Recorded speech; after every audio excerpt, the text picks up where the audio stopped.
जान्छ हाम्रो combined bending and torsion. Combined bending and टोर्सनमा के भनेको थिएँ मैले अस्ति टोर्सन पढाउँदाखेरि प्योर टोर्सन कहिले पनि आउँदैन, त्यो भनेको के केस हो, आइडियल केस हो है। अनि त्यसपछि त्यो सँगसँगै सर्टेन बेन्डिङ पनि आएको हुन्छ अलङ द मेम्बर है।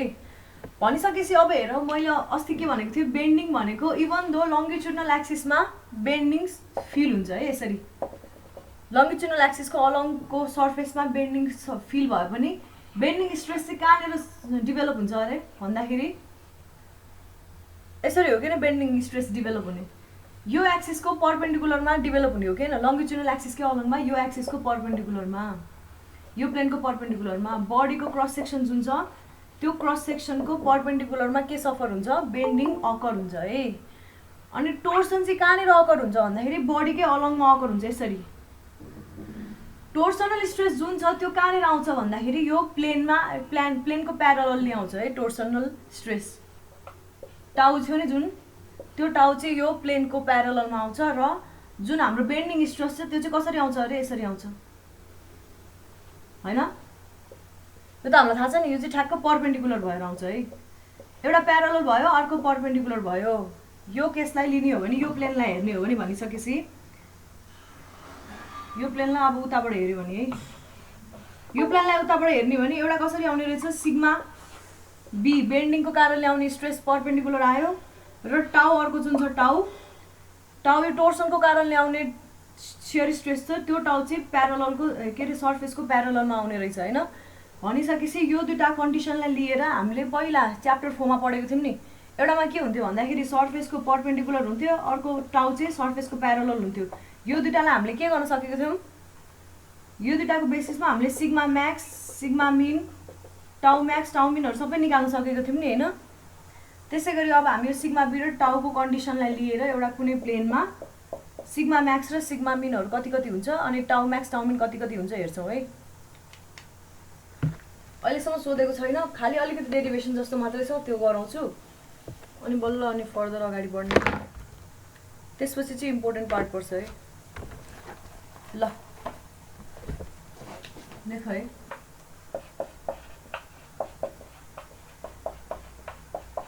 pure torsion is not the practical case।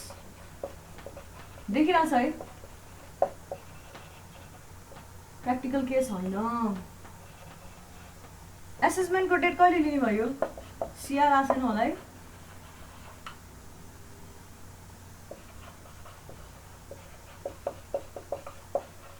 Certain बेन्डिङका साथ आउँछ भनेको छ है।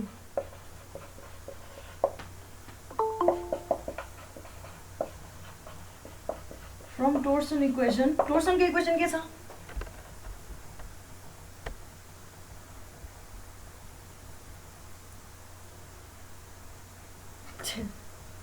मेरो आवाज सुनेको छैन कि क्या, एउटा भाइले किन नबोल्नु भएको लेखेर रहेछ धेरै अगाडि। तर त्यो बेला म्याम गुड मर्निङ मेसेजमा लेखेर हो ए ल ल टोर्सन इक्वेसन के छ, टी बाई जे भनेको के हो, polar moment of inertia upon टाउ एस बाई आर हो कि न। इक्वेसन कस्तो आइडेन्टिकल छ है हाम्रो टोर्सन इक्वेसन र बेन्डिङ इक्वेसनहरू, एउटामा आई छ अर्कोमा जे छ है। रुक है मेरो यहाँ मार्कर अलिक, टी इज इक्वल टु के हुने भयो, टाउ एस जे बाई आर हुने रहेछ। यसलाई मैले भने, यसलाई मैले केही पनि भनिनँ। सलिड साफ्टको कन्डिसन हेर्छु है यहाँ, फर सलिड साफ्टको लागि जे कति हुन्छ,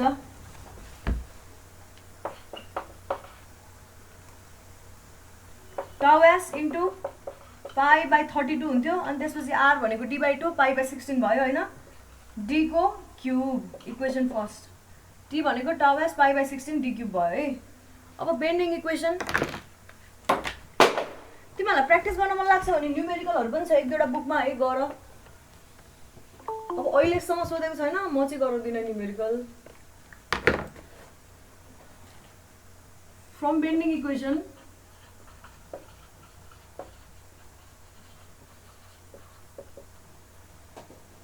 m by I about neutral axis is equal to के छ हाम्रो सिग्मा b by y। हेर न कस्तो सिमिलर छ नि है। सिग्मा र टाउको टर्म्समा हामीले चाहिँ रिप्रेजेन्ट गर्दैछौँ है। एउटा कुनै प्लेनमा आउने भनेको हामीले के पढेको थियौँ, एउटा लङ्गिट्युडनल स्ट्रेस र ट्रान्सभर्स स्ट्रेस अथवा सियर स्ट्रेसको बेसिसको दुईवटा छ भने रिलेसन हामीले सजिलै निकाल्न सक्छौँ नि।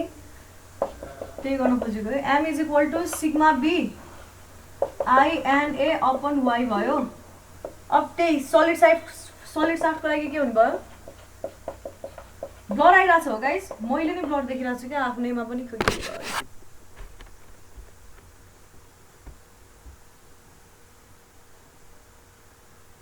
कस्तो आइरहेछ?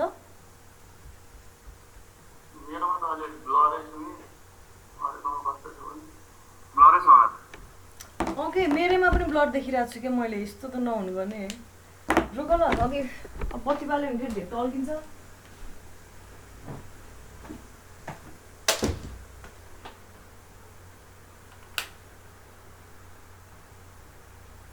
कामै छैन, के भयो?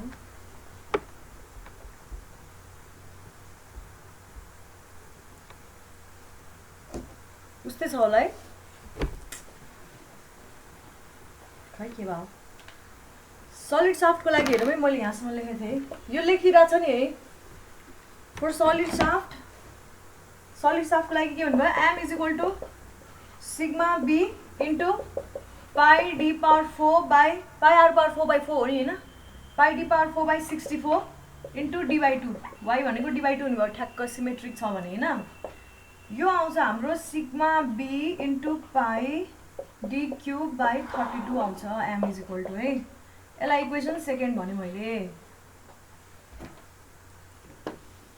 कुनै पोइन्टमा कन्फ्युजन छ भने सोध है, हामीलाई केही हतार छैन, आरामले लान्छौँ। अनि गाइस तिमीहरूको अब एसेसमेन्टको बेलामा पनि क्लास चाहिँ लिनुपर्ने है। कतिको अब प्रेजेन्ट हुन्छौ, इम्पोर्टेन्ट कुरा पढाइ हुन लागेको छ, डिफ्लेक्सन पढाइ हुँदैछ। इफ द क्लास मिस नगर है, बरु म्याम आज एकदम गाह्रो सब्जेक्टको एसेसमेन्ट छ, बेलामा छोडिदिनु भन होइन। एक दुईचोटि चाहिँ बरु कन्सिडर गरौँला। If the material is loaded in such a way that direct stress sigma B भनेको बेन्डिङ स्ट्रेस भइहाल्यो है। डाइरेक्ट स्ट्रेस पनि भन्न मिल्छ हो किन लङ्गिट्युडनल स्ट्रेसलाई डाइरेक्ट स्ट्रेस भन्न मिल्छ थाहा छ नि। यो त है ड्यु टु बेन्डिङ भने मैले अरू कुनै होइन, बेन्डिङ मात्रै छ है यहाँ। फेरि अरू त्यो पुल पुश एक्जेल फोर्सेसहरूको कारणले होइन, बेन्डिङको कारणले। And shear stress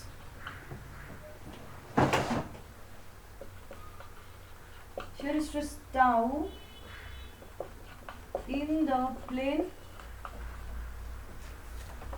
of sigma B जुन प्लेनमा लागेको छ त्यही प्लेनमा भएको सियर स्ट्रेस टाउ भनेको छु है मैले। इज इन्ड्युस्ड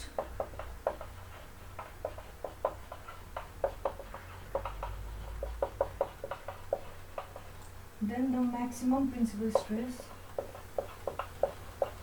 अब म्याक्सिमम प्रिन्सिपल स्ट्रेसको फर्मुला हाल्न पाइयो।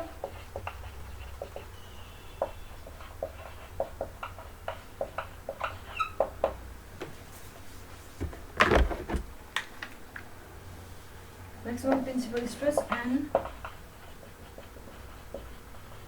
shear stress पनि भन्ने given by केले दिनु भयो त हाम्रो फर्मुला। सिग्मा म्याक्सको फर्मुला के छ, sigma max is equal to sigma B भनेको एउटा भइहाल्यो, sigma B by 2 plus root under एउटा मात्रै एक्सिसतिर स्ट्रेस भएको वाला कन्डिसन हेर है, सिग्मा बी बाई 2 को होल स्क्वायर प्लस टाउको स्क्वायर। यही हाम्रो फर्मुला। सिग्मा बी प्लस अर्को वाला हुन्थ्यो, plus minus sigma B minus अर्कोतिरको हुन्थ्यो, अर्कोतिरको 0 छ। यो हुने भयो, यसलाई मैले इक्वेसन 3 भने। त्यसै गरी टाउ म्याक्स केले कुन फर्मुलाले दिन्छ भन त लु। टाउ म्याक्स भनेको root under sigma B by 2 को स्क्वायर प्लस टाउ स्क्वायर। यसलाई इक्वेसन 4 भन्यो है।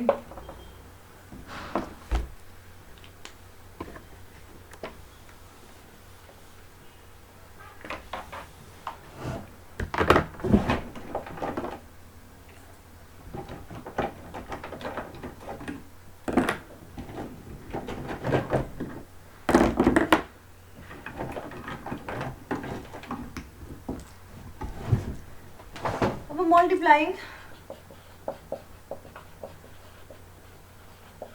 Equation 3 by pi D cube by 32 यो पार्नुको रिजन अनि देख्छ है अन बोथ साइड्स। अब हामीले यो एक्सप्रेसन जुन छ यो एक्सप्रेसन जुन छ यो एक्सप्रेसनलाई के को टर्म्समा लेख्न खोजेको अगाडि इक्वेसन 1 र इक्वेसन 2 को टर्म्समा कन्भर्ट गर्न खोजिरहेको छौँ है।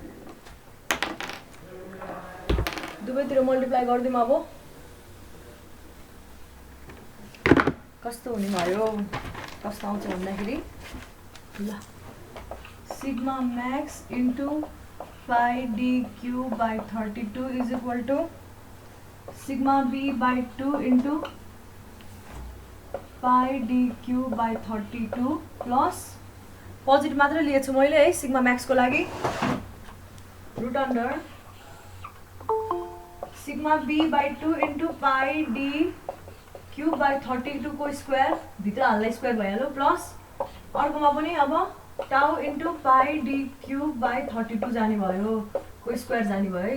यो नै रुटभित्र हो यो टर्म पनि रुटभित्र हो है।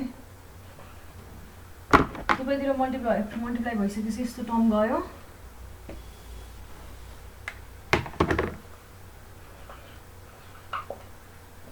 और अब हेर है मैले यो टर्मलाई के लेख्छु भन्दाखेरि इक्विभ्यालेन्ट बेन्डिङ स्ट्रेस लेखेँ मैले बेन्डिङ मोमेन्ट। हाम्रो बेन्डिङ मोमेन्टको फर्मुला के थियो भन्दाखेरि सिग्मा म्याक्स इन्टु सम यस्तै यो के भन्छ यसलाई डाइमेन्सनवाला टर्म्सहरू थियो नि होइन। त्यही भएर मैले यसलाई के लेखेँ equivalent bending moment is equal to ME is equal to sigma max into pi D cube by 32 is equal to के हुन्छ अब यो sigma B by 2 into pi D cube by 32। हाम्रो अगाडि के थियो एम भनेको sigma B pi D cube by 32 थियो होइन भनेपछि 1/2 आयो यसमा m/2 plus root under m/2 को स्क्वायर प्लस के हुने भयो t/2 को स्क्वायर हुने भयो। ल यो हुने भयो एक्सप्रेसन। t भनेको टोर्सन m भनेको मोमेन्ट।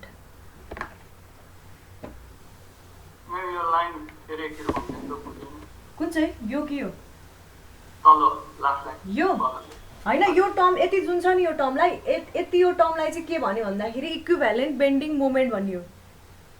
किन भन्दाखेरि बेन्डिङ मोमेन्टको एक्सप्रेसन हेर त हाम्रो sigma B by 2 into pi D cube by 32 थियो होइन sigma B into pi D cube by 33 थियो है। यस्तो छ हाम्रो स्ट्रेस मोमेन्ट होइन मोमेन्टको formula sigma B stress into pi D cube by 32 छ। यो टर्मिनोलोजी हेर सिग्मा बीको ठाउँमा सिग्मा म्याक्स छ है। त्यही भएर यसलाई के भन्यो इक्विभ्यालेन्ट बेन्डिङ मोमेन्ट भनेर टर्मिनोलोजी दियो कि यसलाई होइन नाम बेन्डिङ मोमेन्टतिर के तर इक्विभ्यालेन्ट बेन्डिङ मोमेन्ट। यदि shear stress due to torsion र bending stress due to bending अथवा normal stress due to bending दुइटै आउँछ भने त्यो कन्डिसनमा चाहिँ इक्विभ्यालेन्ट बेन्डिङ मोमेन्ट भनेको यति हुने रहेछ दुइटैको इफेक्ट क्या। इक्विभ्यालेन्ट बेन्डिङ मोमेन्ट भनेको चाहिँ यो फर्मुला हुने रहेछ र अब इक्विभ्यालेन्ट टोर्सन पनि निकाल्छौँ हामीले यसै गरी बुझ्यो नाम दिएको हो है सिम्पली। अब मल्टिप्लाइङ त्यसै गरी अब अर्कोलाई मल्टिप्लाई गरौँ मल्टिप्लाइङ इक्वेसन आइभी बाई त्यसलाई चाहिँ पाई डी क्युब बाई 16 मल्टिप्लाई गर्यो। अब हेर अब यहाँ टाउ म्याक्स टाउको ठाउँमा टाउ म्याक्स आयो into pi D cube by 16 is equal to sigma B by root under छ है root under sigma B by 2 into pi D cube by 16 है को square plus tau into pi D cube by 16 को square. अब यो टर्मलाई के भन्नु पायो equivalent torsion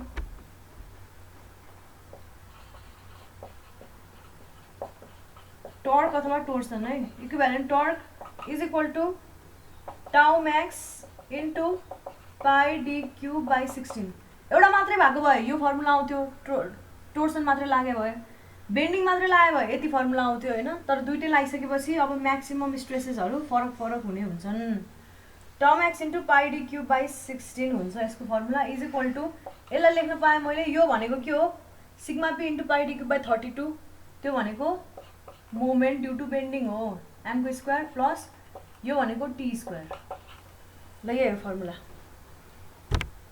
equivalent bending moment भनेको m/2 plus root under m square m/2 को होल स्क्वायर प्लस t/2 को होल स्क्वायर।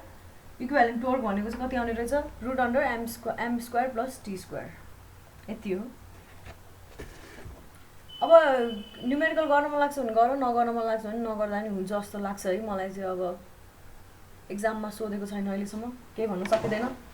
अब हामी भेरी इम्पोर्टेन्ट टपिकमा छिर्दैछौँ। This topic holds the significance till 4th year है, अथवा बियोन्ड द्याट भनौँ न अझ। डिफ्लेक्सन है। अब यसपछिको जुन तिमीहरूले थ्योरी अफ स्ट्रक्चर भन्ने सब्जेक्ट पढ्छ अर्को क्लासमा, त्यो यसैकै कन्टिन्युएसन हुन्छ है। Maximum च्याप्टरहरू 7.8 beam deflection.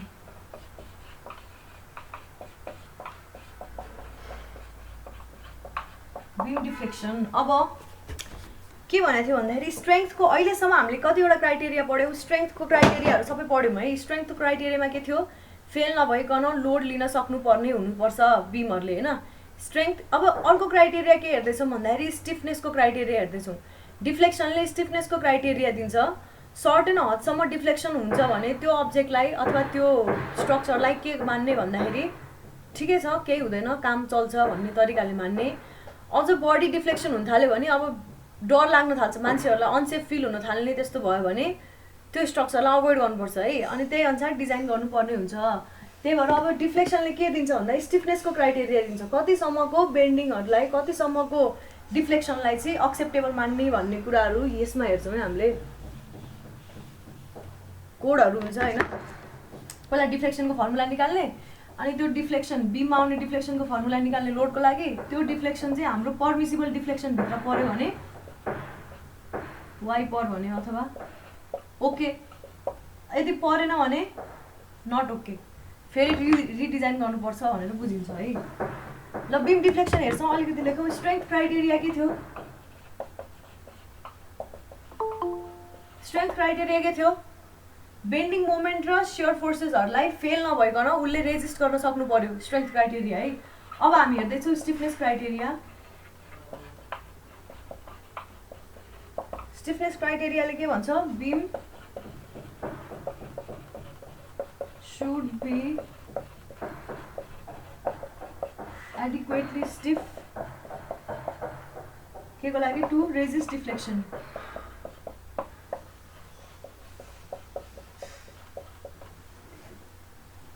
To not completely resist गर्ने होइन, अलिकति डिफ्लेक्ट हुन्छ है। यो त नेचुरल प्रोसेस हो। तर के चाहिँ हुनु पर्यो अरे? To not deflect beyond permissible limit भनौँ न, पर्मिसिबल लिमिट।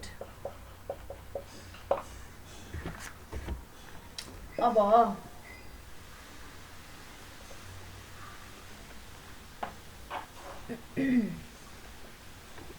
तिमीहरू प्र्याक्टिस नै गर्दै गर। कुन कुन क्वेसन आउँदैन सबै थुपारेर राख है। साउन्ड नभए पनि भदौमा चाहिँ मजाले रिभिजन गर्नुपर्छ है।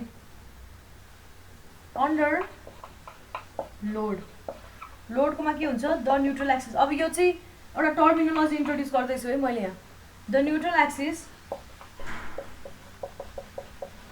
न्युट्रल एक्सिस के पनि हुन्छ भनेको थिएँ मैले?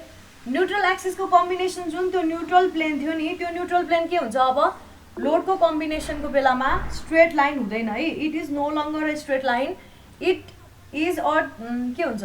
कर्भ लाइन हुन्छ। न्युट्रल एक्सिसको लागि जोड्ने जुन न्युट्रल प्लेन थियो, न्युट्रल एक्सिस भनेको यतातिरको भयो होइन। यो न्युट्रल एक्सिसहरूको सबै पोइन्टलाई यसरी जोडेर जुन हाम्रो लङ्गिट्युडनल एक्सिसको अलङमा बनेको न्युट्रल प्लेन थियो, त्यो न्युट्रल प्लेन चाहिँ बेन्ड भइसकेपछि के हुन्छ? स्ट्रेट रहँदैन, त्यो पनि बेन्ड हुन्छ है। अब यो बेन्ड भइसकेको पछिको लाइनलाई चाहिँ के भनिन्छ भन्दाखेरि न्युट्रल प्लेन भनिँदैन कि के भनिन्छ?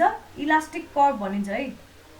याद गर है। यो इलास्टिक कर्भ भन्ने टर्म भनेको के हो रे? जब न्युट्रल प्लेन बेन्ड हुन्छ, त्यो बेन्ड भइसकेको न्युट्रल प्लेनलाई चाहिँ अब no more neutral plane, we call it elastic curve.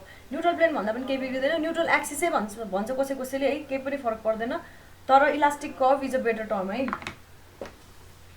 Neutral axis becomes a curve line.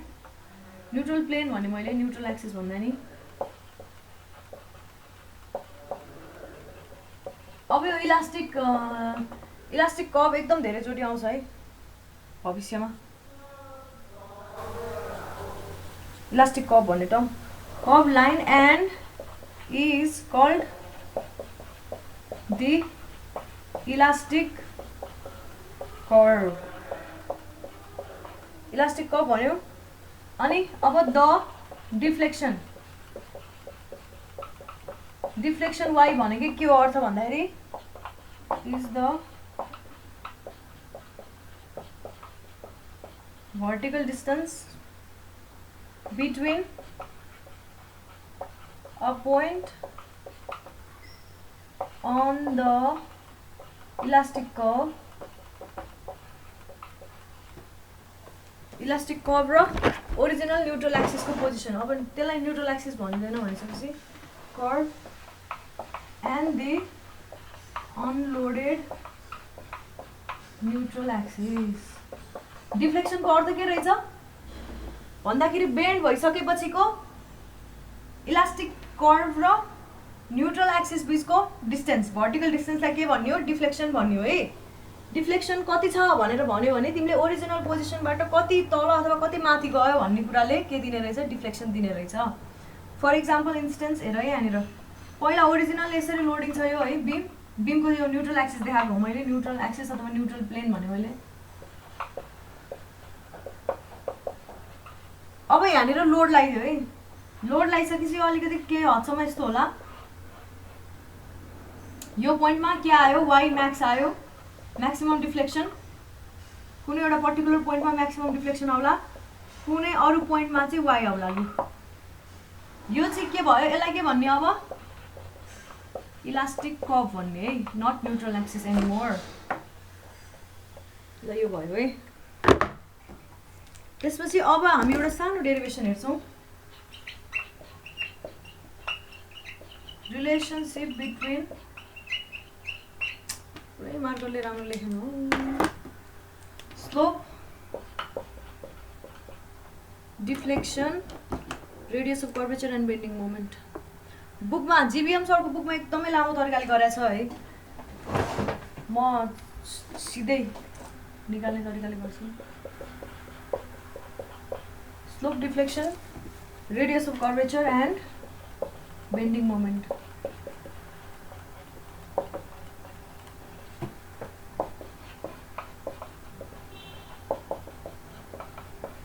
ल यो भयो यसको लागि चाहिँ हामीले एउटा सानो बीमको सेगमेन्ट लिन्छौं तिमीले अब यहाँ के थाहा पाइसक्यो भन्दाखेरि यो जुन यो डिफ्लेक्सन छ यो हरेक पोइन्टमा फरक हुन्छ मोमेन्ट पनि हरेक पोइन्टमा फरक हुन्छ रेडियस अफ कर्वेचर हरेक पोइन्टमा फरक हुन्छ यसको लागि आउने रेडियस अफ कर्वेचर र यसको लागि आउने रेडियस अफ कर्वेचर यो पोइन्टमा आउने रेडियस अफ कर्वेचर फरक हुन्छ सबै थोक फरक हुन्छ एउटा कुनै सेगमेन्टलाई लिएर through out the beam generalise गर्छौ त्यसको लागि डिफरेन्शिएसन इक्वेसनहरु ब्ला ब्ला त्यस्तो युज गर्न मिल्छ है यस्तो अड्किरा रहेछ है ल अब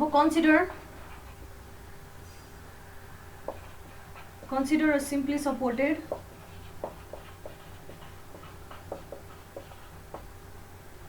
beam AB carrying transverse load भनेछ है ट्रान्सभर्स भनेको कस्तो लोड हो मैले हरेक पाली भनेको भने गर्छु है त्यही पनि अब कति जनाले सुन्छ कुन्नी ट्रान्सभर्स लोड भनेको के हो रे ट्रान्सभर्स एक्सिस सबैकोमा ब्लर हो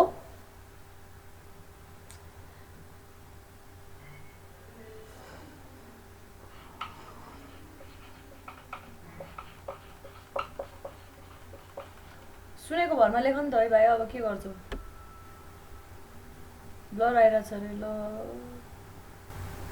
खतम भयो नेट एकदम अनस्टेबल भएको छ क्या 2-3 दिन भयो है यहाँ पानी परेको परे त्यही भएर होला के लेखेको छु भन्दाखेरि relationship between slope deflection radius of curvature and bending moment लेखे है इलास्टिक कर्वको डेफिनेसन लेखिसकेपछि त्यसपछि मैले लेखे consider a simply supported beam AB carrying transverse loads due to which beam deflects as shown in figure. Figure below भनेछु मैले है के अरे consider a simply supported beam AB carrying transverse load due to which the beam deflects as shown in figure below लेखे मैले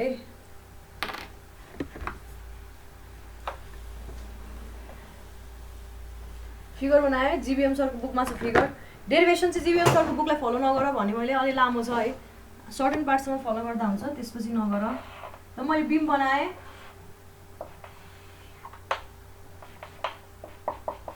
simply supported बनाएँ है support condition यस्तो छ अब यो लोडिङ भइसकेपछि कस्तो हुन्छ हल्का डेभिएट हुन्छ है पहिला मैले सपोर्ट चाहिँ बनाइदिइहालेँ अस्ति एउटा भाइले सोध्दै थियो नि मैले पछि हेरेँ होइन सपोर्ट पनि डिफ्लेक्ट हुन्छ त भनेर सोधेको थियो हुँदैन ठिक भन्यो तिमीले यो अहिले भयो न्युट्रल एक्सिस अथवा न्युट्रल प्लेन भनियो र अब चाहिँ यसरी यस्तो हुन्छ है यो अब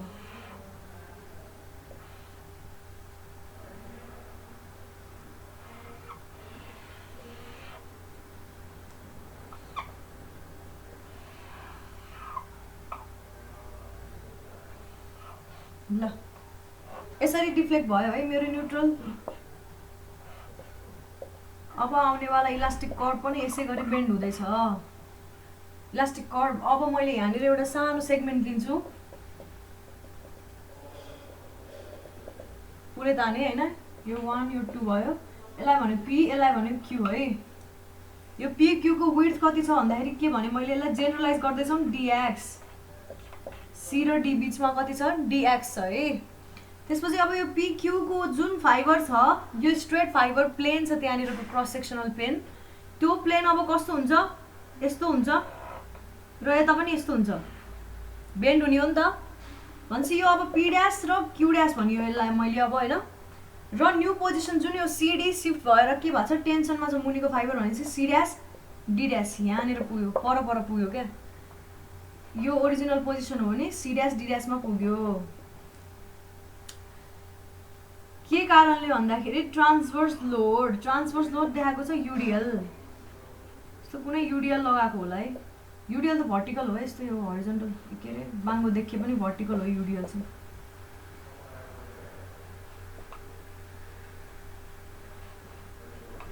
भर्टिकल युडिएल लाउँदाखेरि यसरी यो बिम चाहिँ डिफ्लेक्ट भएको छ होइन तिमीलाई अलरेडी थाहा छ सबै थोक के थाहा छ भन्दाखेरि कहिले पनि यस्तो साह्रो जति हामीले फिगरमा बनाएको छौँ त्यति साह्रो डिफ्लेक्सन देखिँदैन एकदम माइनर डिफ्लेक्सन देखिन्छ है नेग्लिजिबलै भन्दा हुन्छ अलमोस्ट ल अब फर्दर लेखौँ है यहाँ मैले जे बनाएँ त्यसलाई मैले ल्याङ्ग्वेजमा लेख्दैछु consider a small portion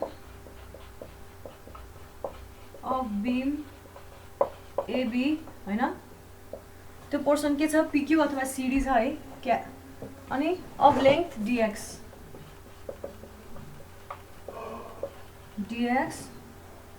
which bends into an arc अब आर्क फर्म भयो P dash Q dash from PQ पिक्यूबाट पी ड्यास क्यू ड्यास बन्यो भनेको है त्यसपछि अब नयाँ बेन्ड भइसकेपछिको यो लेन्थ जुन छ यो न्युट्रल एक्सिसवाला इलास्टिक कर्भको लेन्थलाई मैले के भने भन्दाखेरि लेट डिएल डिएल भनेर रिप्रेजेन्ट गरेँ है length of segment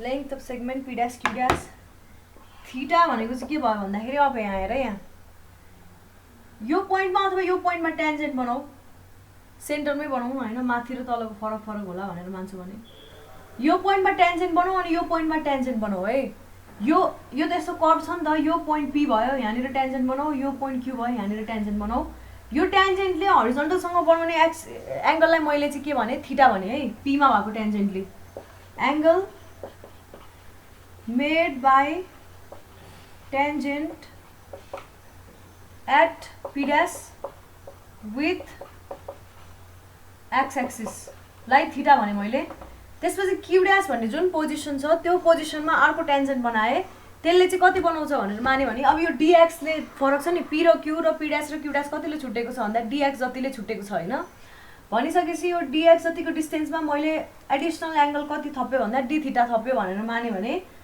theta plus d theta भनेको के हुने भयो मैले मेटे है बनाए होला hopefully theta plus d theta भनेको angle made by tangent at q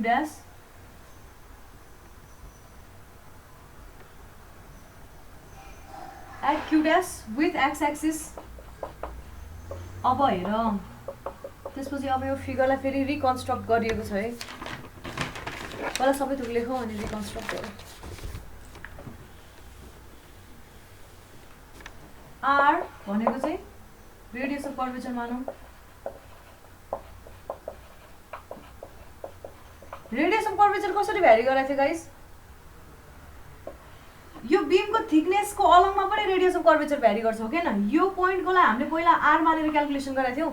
यहाँनिरको सर्टेन हुन्छ, यहाँनिरको आर प्लस समथिङ अर्कै हुन्छ हो किन? थाहा छ नि है, यतिको कारणले पनि बढ्छ। अहिले हामीले ठ्याक्कै इलास्टिक कर्भनिरको हेर्दैछौँ।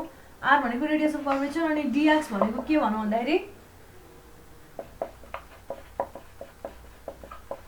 Projection of dl on x axis भनिएको छ है। यो मैले बुझाउँछु। डिवाई भनेको projection of dl on y axis अनि लेट अर्को लेट के छ भन्दाखेरि कोअर्डिनेट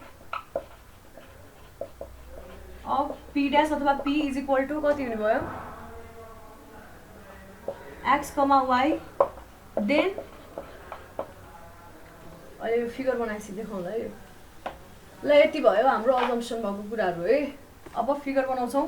अघि जुन हाम्रो यस्तो यो सेगमेन्टमा आएको एउटा यता टेन्जेन्ट आयो एउटा यता टेन्जेन्ट आयो नि होइन, यसलाई मैले के गरेँ भने रिअरेन्ज गरेँ। यो कर्भलाई होइन थपक्क उठाएर के गरेँ भन्दाखेरि यसरी कहाँनिर राखेँ, यसरी राखेको थिएँ। यहाँ राख्दाखेरि यो पोइन्ट पीमा आउने टेन्जेन्ट यो भयो, क्यूमा आउने टेन्जेन्ट यस्तो हुने भयो। पीमा आउने टेन्जेन्टले कति बनाउँछ? थीटा बनाउनु भयो। क्यूमा आउने टेन्जेन्टले थीटा प्लस डी थीटा बनाउँछ भनेर मानेको छौँ है। यतिबाट यतिसम्म ट्राभल गर्दाखेरि टोटल डिस्टेन्स भनेको कति भएछ? पीबाट क्यूसम्म जाँदाखेरि के भनेको छ? टोटल डिस्टेन्स हरिजन्टल डिस्टेन्स भनेको यो यति कर्भको प्रोजेक्सन डिएक्स भनिएको छ र ये डिएलको प्रोजेक्सन अन वाई एक्सिसलाई डिवाई मानिएको छ है। यो डिएक्स र डिवाई मानिसकेपछि पीको कोअर्डिनेट भनेको अथवा पी ड्यासको कोअर्डिनेट भनेको एक्स र वाई भइसकेपछि क्यू ड्यासको कोअर्डिनेट कति हुने भयो? पी यहाँनिर छ एक्स कमा वाई होइन, क्यू यहाँनिर छ यति डिएक्स छ यति डिवाई छ भनेदेखिबाट क्यूको कोअर्डिनेट कति हुने भयो? X plus dx comma Y plus dy हुने भयो अभियसली होइन। बुझ्यो होला? अलिकति ठुलो फिगर बनाउँछु, अलिक बुझाएको मात्रै हो।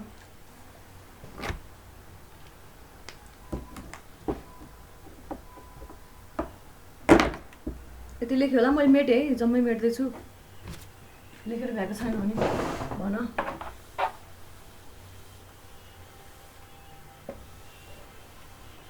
ल फिगर बनाऊ, ठुलो फिगर बनाऊ।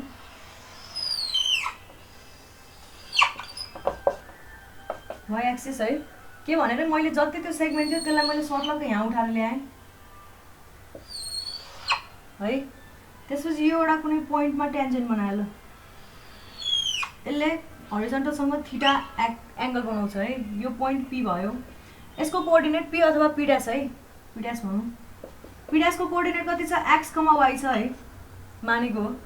क्यू यहाँनिर छ क्यू ड्यास, यहाँबाट यसरी टेन्जेन्ट बनायो अर्को होइन।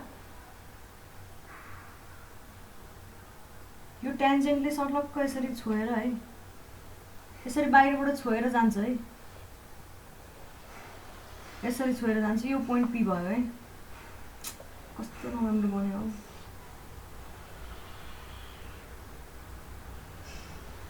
ल यहाँनिर छ बल्ल भयो। यसरी गयो अनि त्यसपछि यहाँनिर चाहिँ थीटा एङ्गल बनाएको छ यसले होइन, र यहाँनिर कति आयो? थीटा प्लस डी थीटा बनाउँछ भनेर मानेको छौँ हामीले है। यो दुइटा यहाँनिर गएर इन्टरसेक्ट भएको छ है, यो दुइटाको टेन्जेन्ट है। अघि यसमै पनि हेर्दाखेरि हेर न, यहाँनिर र यहाँनिर बनाउँदा यहाँ कतै मिट भएको थियो होइन, यही पोइन्ट हो यहाँनिर देखाएको, मिट भयो यहाँ यसरी। अब यो पी ड्यास र क्यू ड्यासलाई पनि जोडिदिउँ है। जोडे नि हुन्छ नजोडे नि हुन्छ है, बुकमा जोडेको देखाएको छैन होला। अनि यति चाहिँ के भयो? पी ड्यास र क्यू ड्यासलाई जोड्ने यो कर्भ लाइनको लेन्थ चाहिँ कति भयो? डिएल छ है, डिएल थाहा छ नि हामीलाई यो। अनि यहाँबाट अब एउटा ओरिजिन यसरी क्रिएट गरौँ, ओरिजिनमा लगाऊ, यसको कर्वेचर निकाल्न खोजिरहेछौँ र यो रेडियस आर भयो, यसको सेन्टर ओमा पर्छ अरे। लु माने मैले, ओ ड्यास भनौँ न, यो पनि आर नै हुने भयो। यति बनाऊ। अब यति बनाइसकेपछि मैले के भनेको थिएँ, यसको यो डिएलको प्रोजेक्सन अन वाइ एक्सिस कति हुन्छ र डिएलको प्रोजेक्सन अन एक्स एक्सिस यो भनेको डिएक्स यति र यति भनेको डिवाई छ है। अब यहाँ एक दुईवटा एङ्गलको कुरा बुझ्नुपर्ने हुन्छ। अब यो पोइन्टको भ्यालु कति होला, पोइन्ट अफ इन्टरसेक्सन जहाँ पर्यो नि, टेन्जेन्ट T1 हो है, टेन्जेन्ट T1 हो, यो टेन्जेन्ट T2 होइन। टेन्जेन्ट T1 र T2 को पोइन्ट अफ इन्टरसेक्सनमा हाम्रो थीटाको भ्यालु कति आउँछ, यहाँ कति आउँछ, डी थीटा आउँछ। कसरी, external angle is equal to sum of two opposite internal angles.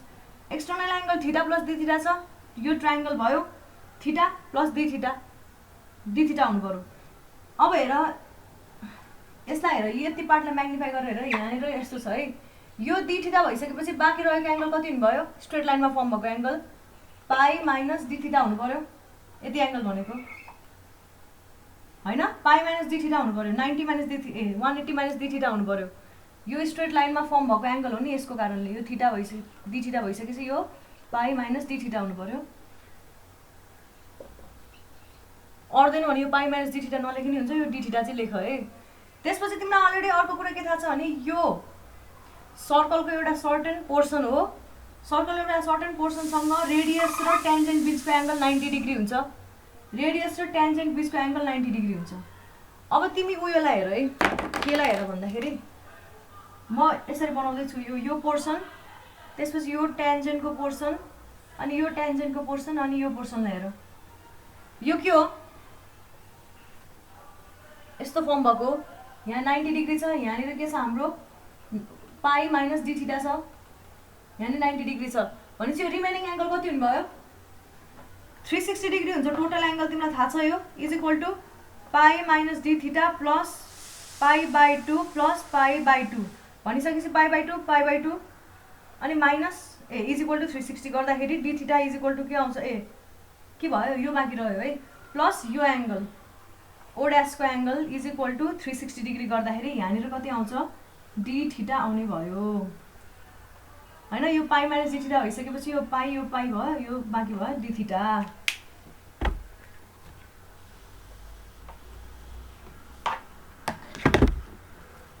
बुझ्यो है, यो हरियो के अरे यो निलोले लेखेको यो ड्र गरेको पोर्सन नबनाए हुन्छ, यहाँनिर डी थीटा चाहिँ लेखिराख, यहाँनिर डी थीटा, यहाँनिर डी थीटा छ है। यति भयो। अब अझै अगाडि बढौँ।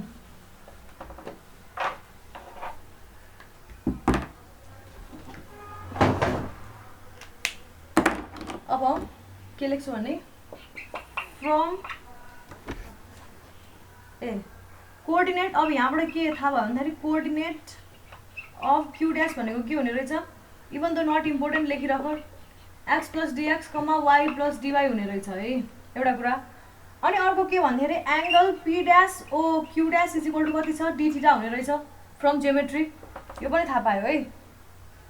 अब तिमीलाई अर्को के कुरा थाहा छ भन त, यो dl is equal to r d theta हो नि हैन, ds is equal to r into angle theta हुन्थ्यो हैन। यो डिएस भनेको अहिले हाम्रो लेन्थ छ डिएल, अनि रेडियस आर भइहाल्यो, अनि d theta, dl is equal to r d theta, यो हामीलाई थाहा छ, सिम्पल ज्योमेट्री सर्कलको एकचोटि हेर्दा हुन्छ। यो बनाइसकेको हो,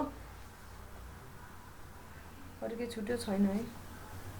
तिमी फिगर बनायो,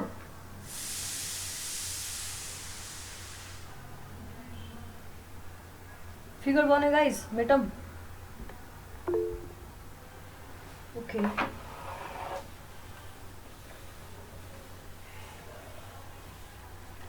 के थाहा छ अरे हामीलाई फ्रम ज्योमेट्री,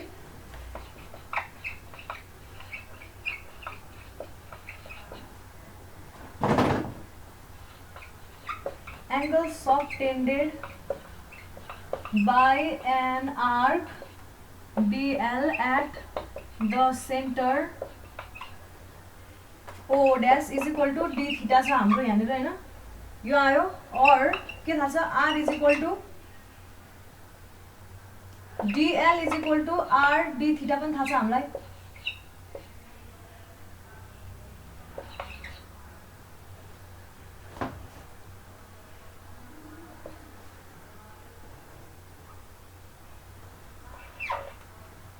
और 1/r इज इक्वल टु कति आउँछ 1/r गर्दाखेरि d थीटा बाई dl आउने रहेछ है।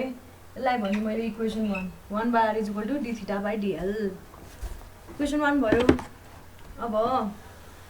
अब त्यहाँनिर हेर तिमीलाई डेरिभेटिभको कन्सेप्ट थाहा छ कि छैन। कुनै पनि पोइन्ट तिमीले डेरिभेसन पहिला डेरिभेटिभको फर्मुला निकाल्दाखेरि एकचोटि याद गर। कुनै पनि पोइन्ट एउटा p लियो अनि कुनै पनि पोइन्ट एउटा q लियो है। यो p को कोअर्डिनेट x र y छ, q को कोअर्डिनेट x प्लस dx र y प्लस dy होला। x र y जे पनि हुन सक्छ भन्न खोजेको त हो। डेरिभेसन निकाल्दाखेरि dx by dy by dx भनेको स्लोप हो भनेर निकालेको थियौ है। स्लोप र यसले नै डेरिभेटिभ दिन्छ भनेर निकालेको थियो। यो के आधारमा निकालेको भन्दाखेरि जब यो p पोइन्ट र q पोइन्ट झन्डै झन्डै एउटै ठाउँमा हुन्छ, dx एकदमै सानो टर्म र dy एकदमै सानो टर्म भएको बेलामा चाहिँ हाम्रो स्लोप भनेको dy बाइ dx हुन्छ। यही गरेर निकालेको होइन। भनिसकेपछि यसमा पनि यो p डैश पोइन्टमा आउने टेन्जेन्टको स्लोप भनेको dy बाइ dx ले दिन्छ भन्न पाइयो नि त। एक्चुअलमा अब टेन्जेन्ट निकाल्ने भने तिम्रो त x कोअर्डिनेट र y कोअर्डिनेट छ है। tan theta is equal to के हुन्छ y बाइ x हुन्छ। तर मैले के भने डेरिभेटिभ्सको टर्ममा डिफरेन्सिएसनको टर्ममा लेख्ने भने tan थीटा जब p र q टर्म एकदमै नजिक हुन्छ त्यो कन्डिसनमा dy बाइ dx लेख्न पाइन्छ भनेको छु है मैले। यो सधैँ लेख्न पाउने कुरा हो। एउटा हरेक पोइन्टमा निकाल्नु छ भने हामीले यसरी गर्छौँ। मैले अब त्यही गर्दैछु। एज dl टेन्स टु 0 त्यो भनेको dl 0 हुनु हो नि त। यहाँ आइपुग्नु भनेको तिम्रो डेरिभेटिभको डेरिभेसनै त्यही छ है। डेरिभेसन गर्दाखेरि के the slope of the curve can be written as कसरी लेख्न पाइएको थियो tan थीटा स्लोप भनेको tan थीटा हो is equal to dy by dx। अब मैले फर्स्टमा के भनेको थिएँ जुन यो थीटा सिटा जति पनि आउँछ नि सबै यस्तो सानो हुन्छ है। तिमी आफै बसेको घरमा हेर डिफ्लेक्सनै देखिँदैन होइन, तर त्यहाँ डिफ्लेक्सन एक्जिस्ट गरेको हुन्छ। Since theta is very small के लेख्न सक्यो भन्दाखेरि tan थीटालाई almost equal to theta is equal to dy by dx लेख्न सक्यो। द्याट इज मैले यसलाई अलि राम्रोसँग लेखेँ dy बाइ dx लेखेँ है। थीटा इज इक्वल टु अब यहाँनिर d थीटा बाइ dl छ है। यो टर्मलाई डिफ्रेन्सिएट गरिदेऊ ताकि यो टर्मसँग इक्वेट गर्न मिलोस्।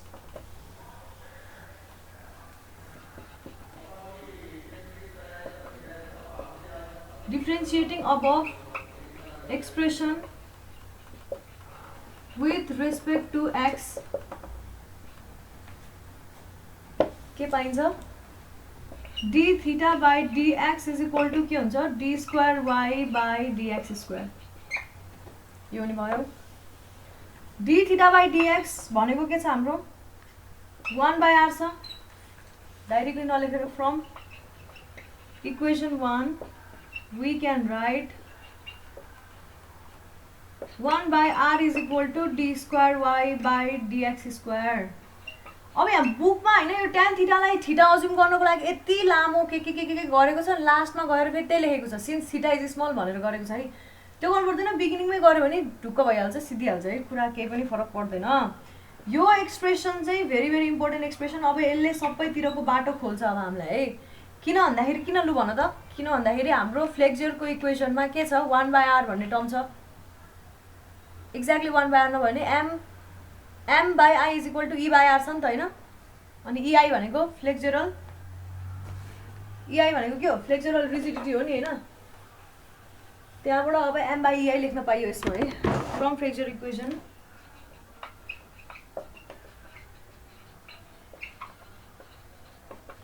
फ्रम फ्लेक्जर इक्वेसन के थाहा छ m by i is equal to e by r which implies 1/r is equal to m by i e n a e i n a भनौँ न उल्टो लेखेको EINA यो भनेको के हो रे फ्लेक्सुरल रिजिडिटी हो यसलाई फ्लेक्सुरल रिजिडिटी पनि भन्छ है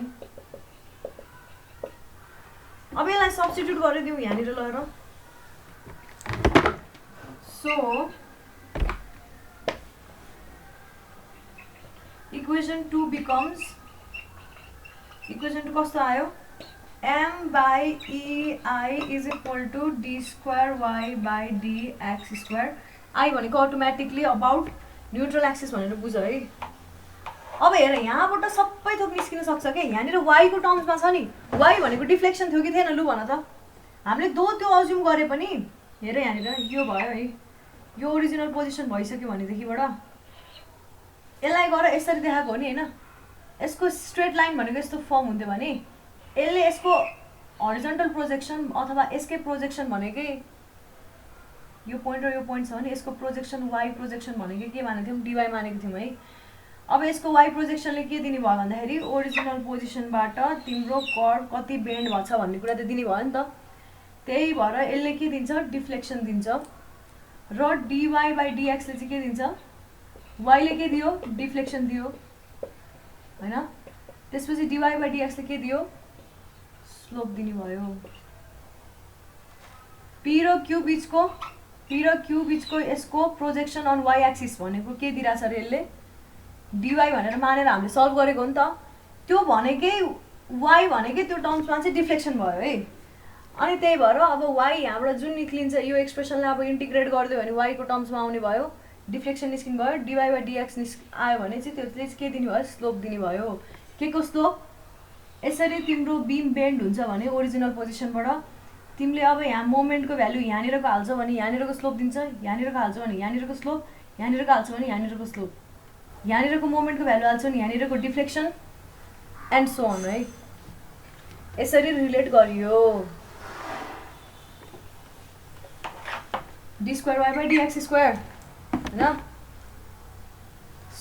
अब m at any point x है m x भरिमा लेंथ अफ बीम भरिमा मोमेन्टको फर्मुला भ्यारी गर्छ अहिले भर्खरै भनेको थिएँ is equal to ei d square y by dx square यो एक्सप्रेसनलाई मूल मन्त्र मानेर कण्ठ पारिदेऊ तिम्रो यो मूल मन्त्र हो है गाइज दिस इज मूल मन्त्र of civil engineer structural engineer यो चाहिँ सधैँभरि काम लाग्ने कुरा हो यो फर्मुला अनि यो m/i = e/r पनि एन्ड अब यसलाई इन्टिग्रेट गरिदेऊ एन्ड सेन किन लेख्नु है इन्टिग्रेटिङ गरिदेऊ है के आउँछ ei dy/dx = integration mx dx यस्तो हुने रहेछ भनेपछि तिमीलाई अब स्लोप निकाल भन्यो भने यसलाई इक्वेसन 4 भनौँ क्वेशनले के सोध्छ find the slope of simply supported beam which is loaded with 5 kilonewton per meter load हैन throughout its length अनि find its deflection at 4 meters अथवा find its slope at 4 meters भन्यो भने m को भ्यालु 4 meters को लागि हाल्दिने त्यसपछि त्यसलाई के गर्ने इन्टिग्रेट गरिदिने अनि त्यसलाई डिवाइड गरिदिने ei ले के आयो हाम्रो dy/dx आयो डिफ्लेक्सन निकाल भन्यो भने यसलाई फर्दर इन्टिग्रेट गरौँ m को भ्यालु डाइरेक्टली नहाल्ने m को भ्यालु पहिला सुरु त उसको टर्म्समा हाल्नु पर्यो x को टर्म्समा हाल्नु पर्यो है इन्टिग्रेट गर्नलाई त अनि फर्दर इन्टिग्रेट गर अब फर्दर इन्टिग्रेट गर ei y = के आउनु भयो डबल इन्टिग्रेसन mx dx लाई फेरि dx ले इन्टिग्रेट गर्ने यो गर्यो भने हाम्रो y पनि आउने रहेछ इक्वेसन 5 3 याद गरेपछि अरु त बाँकी आइहाल्यो है अब 3 4 5 ले के सिग्निफाई गर्छ भन्ने कुरा लेखौँ है इक्वेसन 3 इज कल्ड यसलाई भनिन्छ बर्नौली युलर्स इक्वेसन ऑयलर भन्छ के ऑयलर इक्वेसन 4 गिव्स के दिन्छ अरे O is used to find slope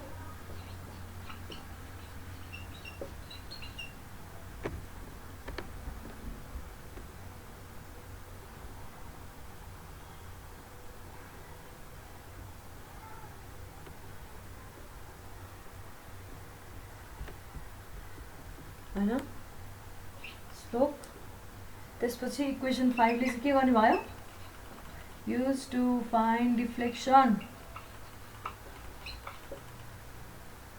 at required point है जस हरेक पोइन्टमा जुनसुकै पोइन्टमा चाहिन्छ त्यो पोइन्टमा निकाल्न सकिन्छ अब यो यहाँबाट फर्दर अगाडि बढ्नु अगाडि केलाई पोजिटिभ लिने केलाई नेगेटिभ लिने एउटा साइन कन्भेन्सन लेखाउँछु है अहिलेको कन्डिसनमा साइन कन्भेन्सन नबुझेको जस्तो फिल भयो भने पनि पछि बुझिन्छ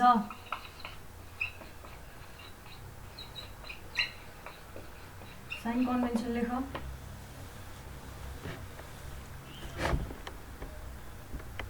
ल x is positive when measured towards right from left to right भनौँ भन्नाले तिमी यतापट्टिबाट क्याल्कुलेसन गर्दै गइरहेछौ बीमको यतापट्टिको सेगमेन्टबाट x तिर जाँदैछौ भने x लाई पोजिटिभ ट्रिट गर्ने है त्यसपछि सेकेन्डमा छ y is negative when measured downwards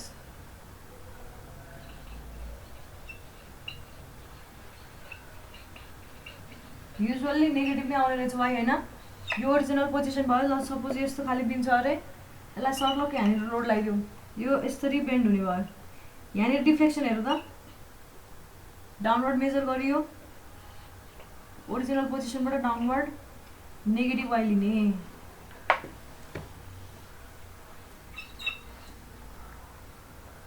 थर्डमा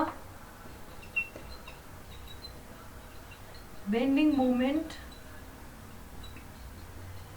m is negative when hugging यो भनेको त्यही यो वाला साइन कन्भेन्सन यो वाला भयो भने पोजिटिभ लिने नभए नेगेटिभ लिने यो भनेको स्यागिङ कन्डिसन हो नि हैन थाहा छ नि यो त हामीलाई यो भएन भने चाहिँ नेगेटिभ लिने आफै मिल्न जान्छ है जान चाहिँ युजुअली अर्को छ स्लोप यो चाहिँ बुझ्नु पर्यो theta is negative when the rotation is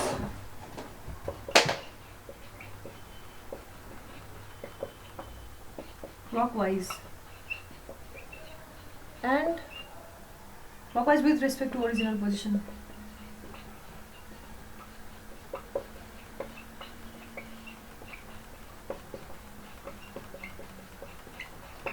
original पोजिसनको रेस्पेक्टमा चाहिँ क्लकवाइज भयो भने नेगेटिभ लिन्छ अब एउटा सानो बीमको सेगमेन्ट लिएर म गरेर हेर्छु है यो एउटा बीमको सेगमेन्ट छ यो डिफ्लेक्ट भयो यसरी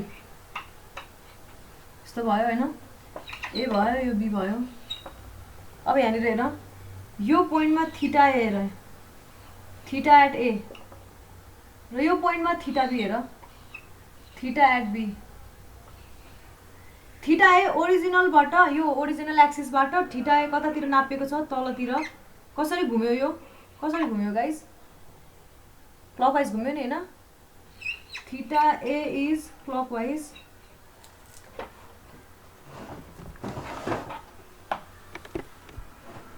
theta a is clockwise so it is taken के हुन्छ नेगेटिभ हैन त्यसैगरी थीटा बी हेर ओरिजिनल यो भयो हैन यो ओरिजिनल एक्सिस भयो यहाँबाट यसरी नाप्यो यो कस्तो छ एन्टी क्लकवाइज छ यसलाई के गरेर लिने theta B is anti clockwise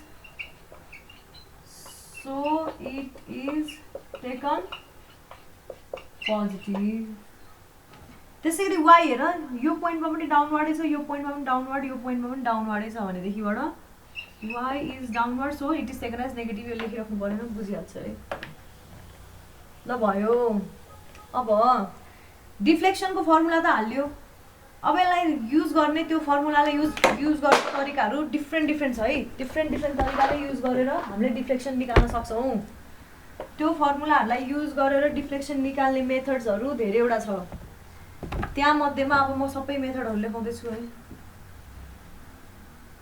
7.8.2 हो यो है अब यो 1 भन्दा नि 0 भन्दा नि methods to compute deflection at a section deflection and slope दुइटै हो है डिफ्लेक्सन स्लोप एन्ड डिफ्लेक्सन भनौँ न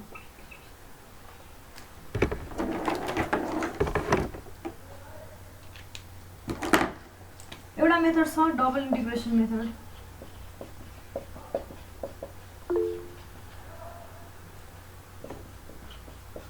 डबल इन्टिग्रेसन मेथड यो मेथडको बारेमा के लेखेको छ भने सुइटेबल फर सिंगल लोड एउटा मात्र लोड भयो भने सजिलो हुन्छ यो युज गर्नु है साँच्चै नै हो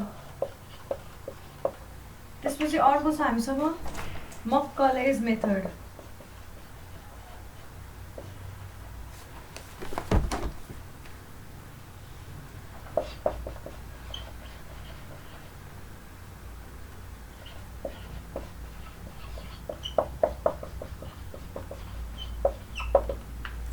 यो चाहिँ suitable for several loads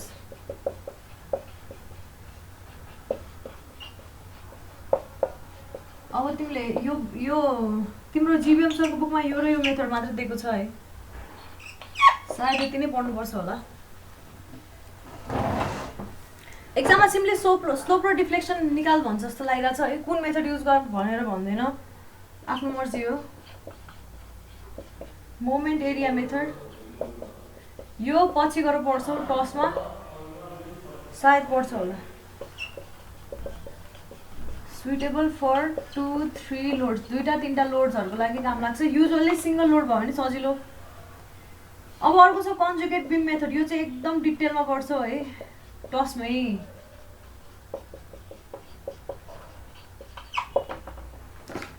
marker सबै रिफिल गर्ने बेला भएछ Conjugate beam method suitable for complex loads. Complex loading condition को लागि युज हुन्छ एकदम मजाले पढ्नुपर्छ यो है पछि गएर त्यसपछि भर्चुअल वर्क मेथड त्यो पनि एकदम मजाले पढ्नुपर्छ टस 1 टस 2 कता कतातिर पढ्नुपर्छ है 1 मै होस् ल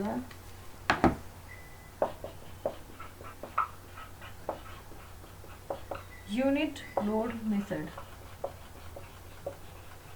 यो पनि सुइटेबल फर कम्प्लेक्स लोड्स यो भयो अब अहिले हामीले के हेर्दै छौं भन्दा सबसे फर्स्टमा डबल इन्टिग्रेसन मेथड हेर्छौं है अब गाइस सुन डबल इन्टिग्रेसन मेथडलाई बुकमा धेरै एउटा कन्डिसनको लागि धेरै एउटा डिफरेन्ट बीम कन्डिसनहरुको लागि सल्भ गरेको छ है त्यो सबै अब क्लासमा गराउनु अलिकति फिजिबल नहोला हैन अब आफै प्र्याक्टिस गर एक दुईवटा म गराउँछु दुई तीनवटा ल चारवटा तीन चारवटा एक्जाम्पल गराउँछु त्यसपछि तीन चारवटा दुई तीनवटा एक्जाममा सोधेको क्वेशन्सहरु गराउँछु बाकी चाहिँ बुकबाट आफै प्र्याक्टिस गर है मजाले सबै खाली स्प्यानको लागि जस्तै कि अब सबसे फर्स्टमा लिएको छ एउटा क्यान्टिलिभर बीममा हैन यसरी लोडिङ छ भने यो कन्डिसनको लागि डबल इन्टिग्रेसन मेथड कसरी युज गर्ने त्यो छ है म यो गराउँदिन आफै गर म डाइरेक्टली यो वाला जम्प गर्छु कुनै एउटा लोडिङ यस्तो चाहिँ भयो तर यो ठ्याक्क एन्डमा नभएर ए डिस्टेन्समा छ भने यो कन्डिसनको लागि म गराउँछु त्यसपछि अर्को भनेको अब क्यान्टिलिभरको थ्रु आउटमै के छ भन्दाखेरि युडिएल छ भने त्यो कन्डिसनको लागि बुकमा हेर कुनै एउटा सर्टेन पोर्सनको लागि मात्रै युडिएल छ भने म गराउँछु यो त्यसरी अलिअलि गराउँछु अलिअलि आफू पनि प्र्याक्टिस चाहिँ गर है अब अहिले तिमीहरूले प्र्याक्टिस गर्न भ्याउँदैन होला एसेसमेन्ट छ है पछि चाहिँ प्र्याक्टिस गर अहिले गरेको राम्रो गर्न भ्याउनेले चाहिँ गर्दा भयो है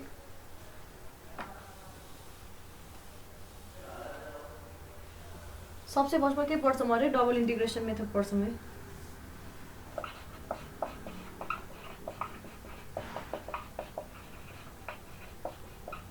धेरैचोटि सोधेको क्वेशन्सहरु पढ्छ यहाँबाट अहिलेसम्म दुई खाले न्युमेरिकल त गरियो हैन फ्लिक्स बीमको पनि खासै सोधेको छैन त्यो भन्दा अगाडिको त्यो आई सेक्सन वाला त्यस्तै क्वेशन सोधेको छ त्यसको सजिलो वाला अनि अर्को चाहिँ यो डिफ्लेक्सन एट स्लोप र डिफ्लेक्सन एट सर्टेन पोइन्टमा निकाल भन्ने वाला क्वेशन सोधेको छ है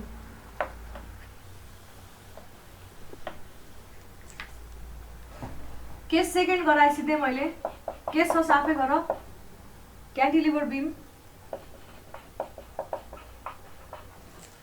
cantilever of length L carrying a concentrated load P at distance A from the fixed and. ल यो कन्डिसनको लागि गराउँछु।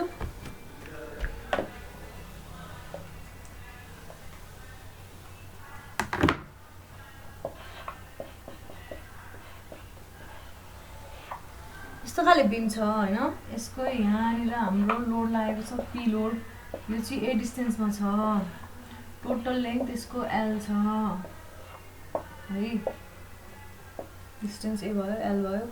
त्यसपछि यो लोड लागेको पोइन्टलाई सी भन्यो, यसलाई बी भन्यो, यसलाई ए भन्यो। अब जहिले पनि यस्तो क्वेसन गर्दाखेरि मैले के भनेको थिएँ अस्ति नै, मोमेन्टको एक्सप्रेसन लेख्ने हो नि एमएक्स लेख्ने हो।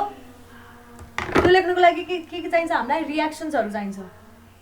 यहाँनिर लोड चेन्ज भएको छ है, लोड चेन्ज अथवा मुभमेन्ट चेन्ज हुन्छ भने एउटा सर्टेन त्यति सेगमेन्ट लिने, त्यसपछि अर्को बाँकी रिमेनिङ सेगमेन्ट लिने। यो त थाहा छ हामीलाई, पहिला अगाडि च्याप्टर 1 मै पढेको कुरा हो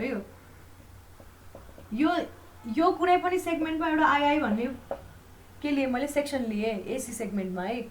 यो पनि थाहा छ हामीलाई के रे, एमएक्सको एक्सप्रेसन लेखेको के हो, for AC Mx is equal to लेख्छौँ नि हामीले, एम लेफ्ट एम राइट गरिसकेपछि पहिला सुरु ए को लेफ्टमा जहिले 0 हुन्छ, ए को राइटमा चाहिँ एमएक्स एक्सप्रेसन दिनुभयो।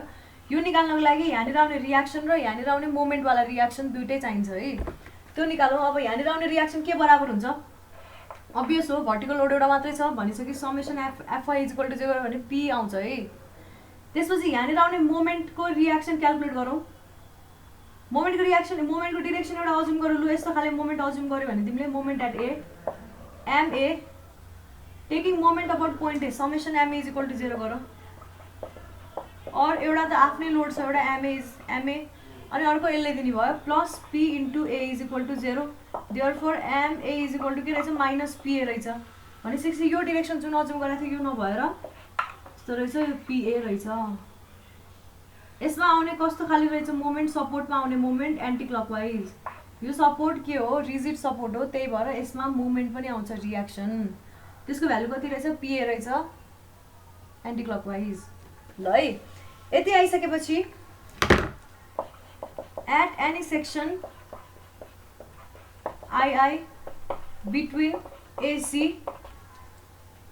फ्रम फिक्स एन्ड भनौँ न, अलिक त भन्नै पर्दैन एसी, ल फ्रम फिक्स एन्डबाट एक्सप्रेसन लेखेर एमएक्स कुनै पनि सेक्सन एक्स डिस्टेन्समा हाम्रो मोमेन्टको फर्मुला कस्तो हुने भयो त, यो भनेको नेगेटिभ मोमेन्ट हो। साइन कन्भेन्सन हेर, लेफ्ट टु राइट जाँदैछौँ नि, यहाँनिर जे साइन छ त्यो साइन कन्भेन्सन, ए को साइन कन्भेन्सन फलो गर्ने। यो नेगेटिभ पिए आयो अनि यसले के दिने भयो, positive plus P into x दिने रहेछ। यसलाई लेख माइनस पी ए माइनस एक्स लेख्न पाइयो, यो एक्सप्रेसन आउने रहेछ है। हाम्रो एमएक्सको एक्सप्रेसन आयो। अब एमएक्स आइसकेपछि ए र सी बिचमा जुनसुकै पोइन्टमा पनि स्लोप अथवा डिफ्लेक्सन निकाल्नको लागि के गर्नुपर्छ, ए र सी बिचमा जुनसुकै पोइन्टमा, अहिले ए र सी को लागि मात्रै यो एक्सप्रेसन हो, भ्यालिड हुन्छ है। ए र सी बिचको लागिमा जुनसुकै पोइन्टमा पनि स्लोप र डिफ्लेक्सन निकाल्नु छ भने हाम्रो इक्वेसन कस्तो हुन्छ, यसलाई integrate with respect to x हो नि होइन, एकचोटि इन्टिग्रेट गऱ्यो भने स्लोप आउँछ, इआई पनि छ जे होस्, अनि अर्कोचोटि इन्टिग्रेट गऱ्यो भने डिफ्लेक्सन आउँछ है। त्यही गर्छौँ, मैले गरेर बुझेको छ नि अहिलेसम्म है, यो त पहिलाकै कुरा हो। बुकमा डाइरेक्टली यो लेखिदिएको छ, यो एक्सप्रेसन कसरी निस्केको भन्दा यसै गरी निस्केको है।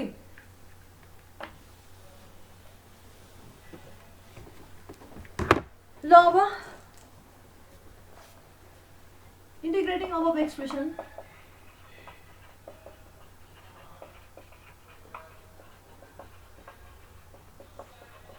यो एक्सप्रेसनलाई इन्टिग्रेट गर, integration mx dx is equal to के हुन्छ minus P ax minus x by x square by 2 यस्तो आउँछ नि हैन, प्लस कन्स्टेन्ट पनि आउँछ है। रेन्ज हामीलाई थाहा नभइसकेपछि अहिले 0 to a नहालेर मैले constant हाल्दैछु।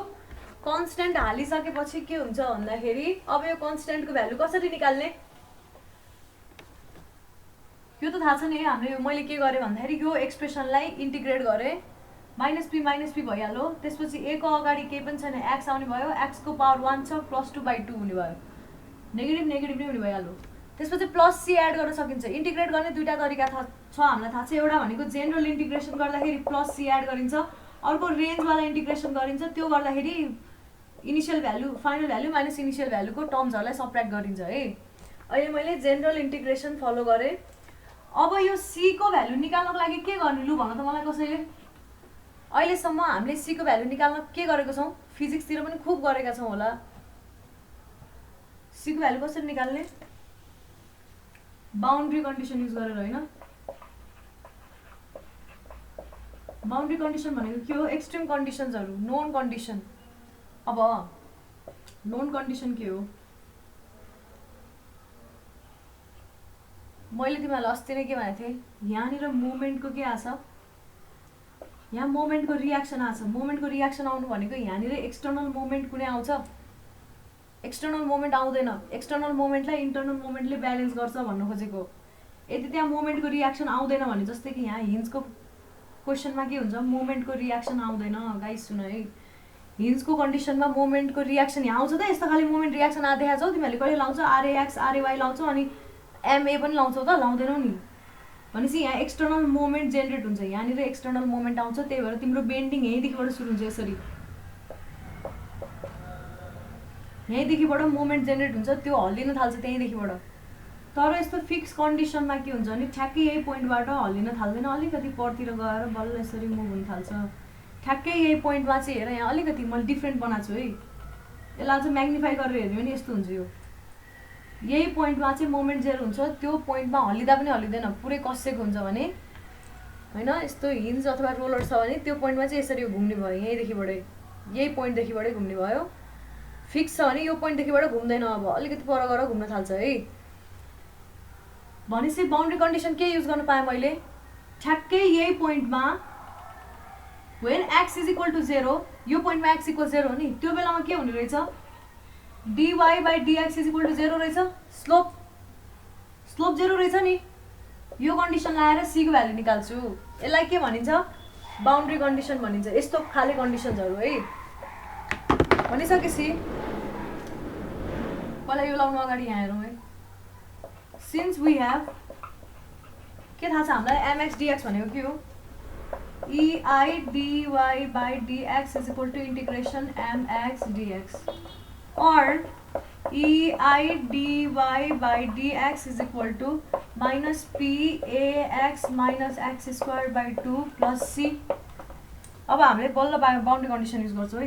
At fixed end A x equal 0, x equal 0 हुँदा एमा के हुन्छ, dy बाई dx पनि 0 हुन्छ, स्लोप 0 हुन्छ है गाइस। यो याद गर्नुपर्ने कुरा हो, थाहा छैन भने याद गर, आज थाहा पायो, you know it now. dy by dx is equal to 0 हुने रहेछ, त्यही भएर 0 is equal to minus P, यो टर्म पनि 0 हुने भयो, plus C, therefore C is equal to 0 आयो होइन। यो भ्यालुलाई यहाँनिर लडाल, putting C is equal to 0। General expression कस्तो आयो त, अब ई बाई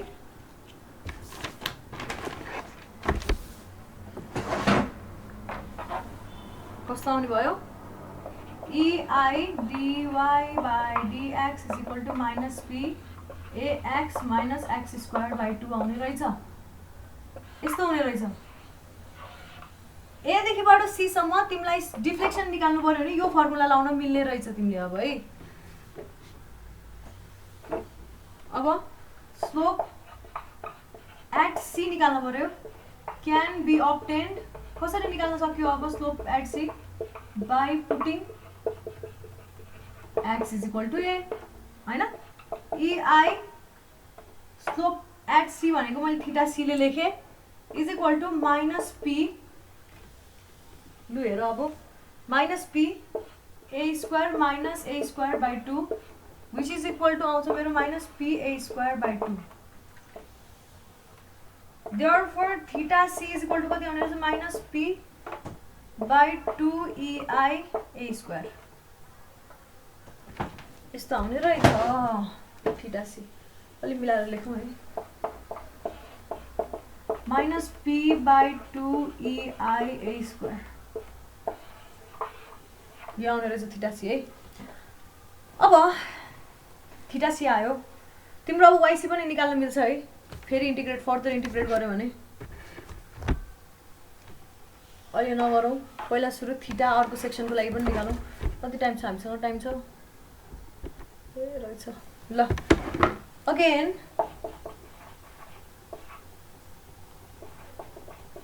at any section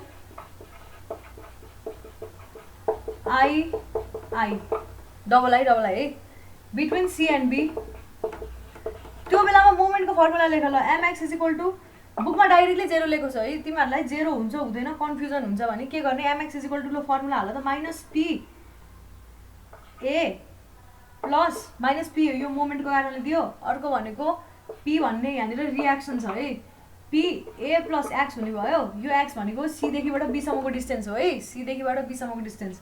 त्यसपछि अर्को एउटा लोड पनि आएको छ पी भन्ने, त्यसले दियो माइनस पी इन्टु एक्स। ल यसलाई ब्राकेट खोल, माइनस पी ए प्लस पी काट्यो, पिएक्स र माइनस पिएक्स काट्यो, 0 हुने रहेछ। सेक्सन सेकेन्डमा चाहिँ कम्प्लिटली मोमेन्ट के हुने रहेछ, 0 हुने रहेछ। भनिसकेपछि त्यो सेक्सन सेकेन्ड रोटेट गर्ला कि नगर्ला, अब त्यसमा स्लोप के होला, त्यसमा स्लोप के होला, उसको आफ्नै स्लोप 0 हुने भयो। तर जुन त्यो पोइन्ट सी ए यस्तो खाली यो पोइन्ट जुन सी थियो, यो सी ड्यासमा पुग्दाखेरि बी को पोइन्ट पनि त आफै पनि सर्टन एउटा रोटेसन त जान्छ नि त, बी ड्यासमा त पुग्ला नि हैन, उसको आफ्नै सेल्फ रोटेसन नभए पनि अरू त्योभन्दा अगाडिको फाइबरहरूको मुभमेन्टको कारणले त्यो पनि मुभमेन्टमा आएको हुन्छ है। जस्तै कि टोर्सनकै कन्डिसनमा भनेको थिएँ नि मैले, उसको आफ्नै फर्दर डिफ्लेक्सन चाहिँ 0 भयो, तर त्योभन्दा अगाडि रोटेट हुँदाखेरि बाँकी पार्ट पनि रोटेट हुन्छ भने जस्तै गरी एदेखि यो एसी अब एसी ड्यासमा आउँदाखेरि यसरी रोटेट हुँदै गयो अरे हरेक सेक्सन। भनेदेखिबाट यो फाइबर बी थियो, त्यो पनि सर्टेन पोइन्ट अब यहाँनिर जति स्लोपले गयो त्यति नै स्लोपले जाने भयो क्या, उसको आफ्नै डिफ्लेक्सन चाहिँ नहुने भयो, त्यहाँबाट चाहिँ लिनियर हुने भयो क्या, यसरी लिनियरली झर्ने भयो। मैले अस्ति डायग्राममा हो यो चाहिँ बनाएको छु क्या है, यसरी जाने चाहिँ भयो भनेपछि सीमा जति डिफ्लेक्सन हुन्छ स्लोप हुन्छ, बीमा पनि त्यति नै स्लोप हुनेछ हैन त। अघिको डायग्राममा बनाएको थिएँ क्या, बीमा जति स्लोप छ त्यति नै सीमा स्लोप थियो भनेदेखिबाट यहाँ पनि सीसम्म स्लोप चेन्ज हुँदै जाने भयो। एदेखिबाट सीसम्म चाहिँ फरक फरक स्लोप हुने भयो, यसरी हरेक सेगमेन्टमा फरक फरक स्लोप, यसको स्लोप यो, यसको स्लोप यो, यसको स्लोप यो, यसको स्लोप यो, यसको स्लोप यो, बेग्ला बेग्ला। यो पोइन्टबाट चाहिँ सबैको यस्तो यस्तो हुने भयो, एउटै स्लोप हुने भयो। सी पोइन्टबाट स्लोप सेम हुने भयो है गाइस। मोमेन्ट 0 भइसकेपछि सी पोइन्टबाट उतापट्टि स्लोप सेम हुने भयो है। एकछिन ध्यान देऊ न, प्रेजेन्ट भन्न न अत्ताल ल, एब्सेन्ट भयो नि के हुन्छ र, भोलि म प्रेजेन्ट बनाइदिइहाल्छु। सुन है, यो बुझेको छ कि छैन मैले भनेको कुरा? सीसम्म एदेखिबाट सीसम्म हरेक पोइन्ट, यो सी भयो यो ए भयो, म फेरि भन्छु है, एदेखिबाट सीसम्म हरेक पोइन्टको स्लोप हेर त, यहाँ टेन्जेन्ट बनाऊ, यहाँ टेन्जेन्ट बनाऊ, यहाँ टेन्जेन्ट बनाऊ, टेन्जेन्ट टेन्जेन्ट फरक फरक आयो। सीबाट बीमा जाँदाखेरि चाहिँ अब बीमा जति फाइबर आउँछ तिनीहरूको चाहिँ एउटै स्लोप हुनु पऱ्यो क्या। हेर न, यहाँ बनाएको टेन्जेन्ट नै सेम टु सेम टेन्जेन्ट जाने भयो क्या, यसरी स्ट्रेट लाइन जाने भयो, कर्भ नगरेर स्ट्रेट लाइन जाने भयो सीदेखिबाट बीसम्म चाहिँ है, स्लोप एउटै हुने भयो। एम इक्वल 0 ले देखाउनु भयो।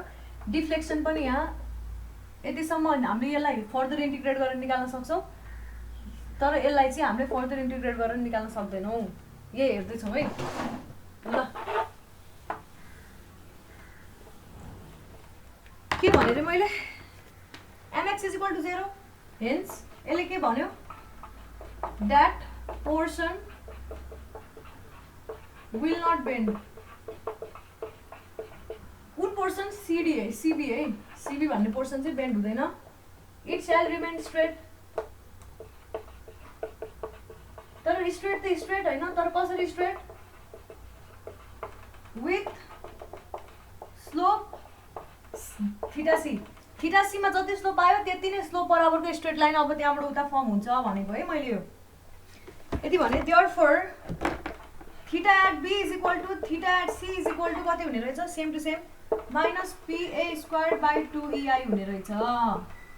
यति भयो। अब यसको डायग्राम बनाऊ, यसलाई फिगरको रिप्रेजेन्टेसनले कसरी देखाउन सकिन्छ भन्ने कुरा हेरौँ।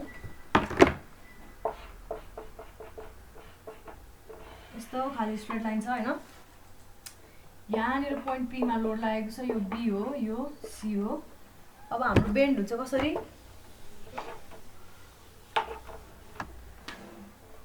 यहाँसम्म डिफ्रेन्ट बेन्डिङ आइरहेछ यहाँबाट स्ट्रेट लाइन भयो सिधा हो यो गाइस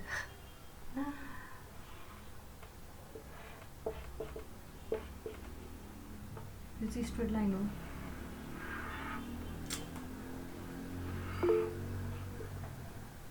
यहाँदेखिबाट यहाँसम्म चाहिँ कर्भ लाइन आइरहेछ भने यहाँदेखिबाट उता चाहिँ सिधा लाइन स्ट्रेट लाइन गर्छ है अब यो पोइन्टमा ट्यान्जेन्ट बनाऊ यसरी ट्यान्जेन्ट बनाऊ यो ट्यान्जेन्टले ओरिजिनलसँग बनाएको एङ्गल थीटा हो नि त थीटा सी यसलाई यसरी देखायो नि भो बुकमा कसरी देखाएको छ यो ट्यान्जेन्टलाई यहाँसम्म एक्सटेन्ड गरेको छ अनि यहाँनिर यसरी थीटा सी देखाएको छ है यो थीटा सी हो भने यहाँनिर जुन यो ट्यान्जेन्ट पनि यही ट्यान्जेन्ट सँगसँगै प्यारलल हुने भयो है यहाँनिर बनाएको ट्यान्जेन्ट अथवा यसै गरी मिटु गर्ने भयो कि थीटा सी कै अलगमा यसरी जाने भयो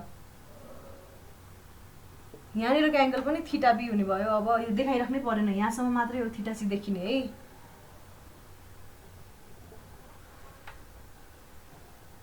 लु अब मैले यहाँनिर यसरी स्ट्रेट लाइन बनायो भने यो एङ्गल कति हुन्छ लु भन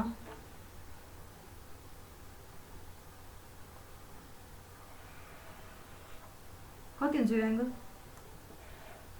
एङ्गल कति हुन्छ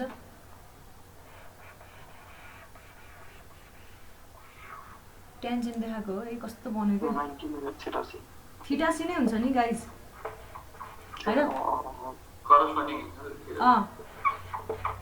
हेर न यहाँ यो यसरी स्लोप आए यहाँनिरको एङ्गल थीटा सी यहीसँगै यसरी लगेको हो नि त यो थीटा सीको जुन यो ट्यान्जेन्ट छ नि यो ट्यान्जेन्टकै अलममा लगेको लाइन हो कि यो त सँगसँगै लगेको यसले हरिजन्टल तिम्रो पुरानो एक्सिस त हरिजन्टल छ हरिजन्टलसँग थीटा सी बनाउँछ भने यो लाइन जुन छ यो त यसकै कन्टिन्युएसन हो यसले पनि अब हरिजन्टलसँग थीटा सी नै बनाउनु पर्ने भयो यतै थीटा सी हुने भयो यो नि थीटा सी यो पनि थीटा सी हुने भयो अब यो BD भन्ने पोइन्टमा पुग्यो सी ड्यासमा पुग्यो सी ड्यास भनेको डीले रिप्रेजेन्ट गरेँ है मैले यतापट्टि भनेदेखिबाट अब सी ड्यास चाहिँ हामीले अहिलेको जुन त्यो MX वाला इक्वेसन थियो त्यसलाई फर्दर इन्टिग्रेट गर्यो भने हाम्रो सी ड्यास आउने भयो त्यो YC हो नि तर अब बीबाट बी ड्यासमा हामीले अब इन्टिग्रेट गरेर निकाल्न मिल्छ मिल्दैन यति पार्टको लागि MX को एक्सप्रेसन नै 0 भइसक्यो त्यही भएर यसको लागि चाहिँ अब हामीले ट्रायंगलको के अब कुराहरू लगाउँछौँ है कसरी लगाउँछौँ हेरौँ पहिला सुरु YC निकालौँ ल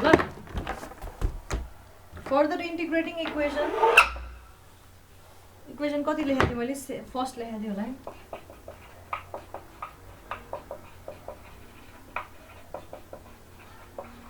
equation first we get further integrate गर अब EIY भनेको डबल इन्टिग्रेसन हो डबल इन्टिग्रेट गर माइनस PAX/2 थियो AX थियो AX²/2 हुने भयो माइनस x² अलरेडी थियो अब x²+1 हुने भयो अलरेडी त्यहाँ 2 थियो 2 × 3 6 हुने भयो यो भइसकेपछि यहाँ के एड गर्नुपर्छ अब कन्स्टेन्ट एड गरेँ मैले यसको नाम C1 भने अथवा C ड्यास जेसुकै भन यो C1 को भ्यालु निकाल्नको लागि के गर्नु पर्यो फर्दर फेरि अब boundary condition at fixed end फेरि हेर बाउन्ड्री कन्डिसन के छ फिक्स्ड एन्डमै ठ्याक्कै x = 0 हुँदाखेरि यहाँनिर y को भ्यालु पनि 0 y कतै पनि डिफ्लेक्सन एक थोपो पनि गएको छैन है यो पोइन्टमा हेर डिफ्लेक्सन यत्रो आछ y को भ्यालु सर्टेन आउँछ यो पोइन्टमा y को भ्यालु सर्टेन यहाँ सर्टेन यहाँनिर चाहिँ 0 at fixed and x = 0 y = 0 हुने रहेछ हैन सो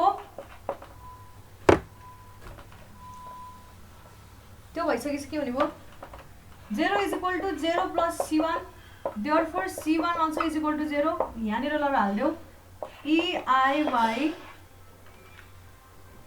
= के हुने भयो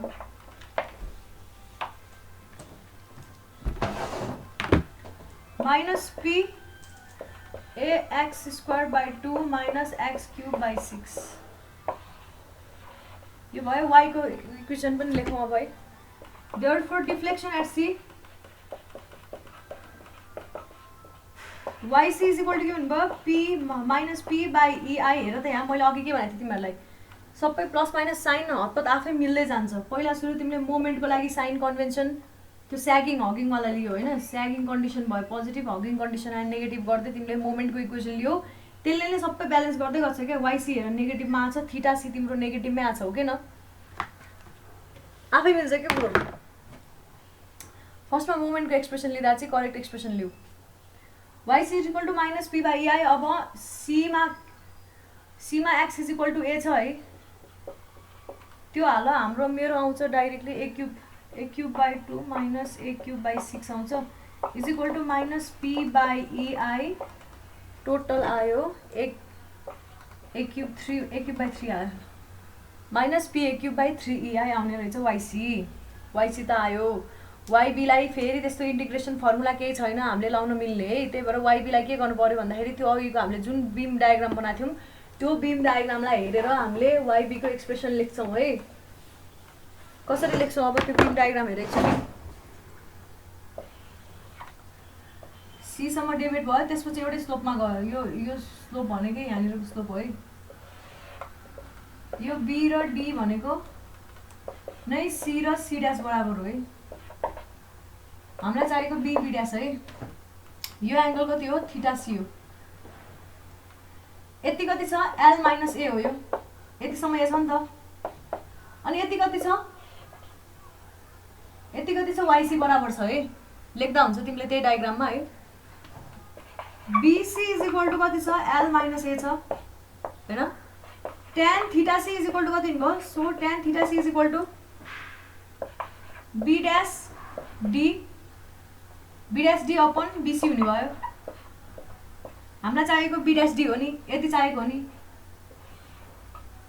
D B डैश अथवा B डैश D है यो B डैश हो हामीलाई चाहिएको यति हो यति पोर्सन आइसक्यो यति पोर्सन चाहिएको tan थीटा C लगाए मैले यो ट्रायंगलमा है यो ट्रायंगल हो नि अब त्यो स्ट्रेट लाइन हो नि त यहाँ भन्दा माथि चाहिँ कर्भ हो यहाँबाट तल स्ट्रेट लाइन हो tan theta C is equal to B dash D divided by BC लेखे है भनिसकेपछि और के गर्नु पायो सिन्स अघि के गरेको क्या tan theta C is very small छ त्यही भएर के गर्नु पायो tan theta C is almost equal to theta C है और B dash D is equal to के रहेछ थीटा C इन्टु BC रहेछ हैन थीटा C इन्टु BC रहेछ थीटा C को पनि एक्सप्रेसन अघि लेखिसके मैले अघि कति थियो हाम्रो थीटा C को एक्सप्रेसन कति थियो minus PA square divided by 2EI थियो इन्टु BC भनेको L माइनस A भयो भनेपछि total deflection at B end भनेर कति निक्लिने रहेछ त देयरफोर अथवा hence deflection of point B is equal to BD plus B dash D is equal to YC भनेको हाम्रो यसलाई YB भने मैले YB भनेको त्यो भनेको minus PA cube by 3EI YC हैन त्यसपछि plus minus PA square L minus A divided by 2EI यो भनेको जेनरल टर्म्समा लेख्यो है तिमीलाई एक्जाममा के सोध्छ यस्तै खाले क्यान्टिलिभर देला यस्तै खाले कुनै लोडिङ देला तिमीले के गर्नुपर्छ डिफ्लेक्सन निकाल भन्छ अनि यसै गरी निकाल्ने सुई याद गरेर साध्य लाग्दैन कस्तो कन्डिसन आउँछ थाहा हुँदैन याद गर्न सक्नेले याद गर्दा नि हुन्छ त्यही पनि यस्तो कम्प्लिकेटेड इक्वेसन किन याद गर्नु यसै गरी गर्ने है सुई क्वेसनले डिफ्लेक्सन एट पोइन्ट C निकाल भनेको छ भने यो सबै गरेर राख्नै पर्दैन डिफ्लेक्सन एट पोइन्ट B निकाल भनेको छ भने चाहिँ यो गरेर राख्नु पर्यो बुझ्यो है कसैलाई के कन्फ्युजन छ होपफुल्ली छैन होला अब अर्को वाला कन्डिसन भोलि हेर्छौँ है बुककै कुराहरू पढ्छौँ तर बुझ्न जरुरी छ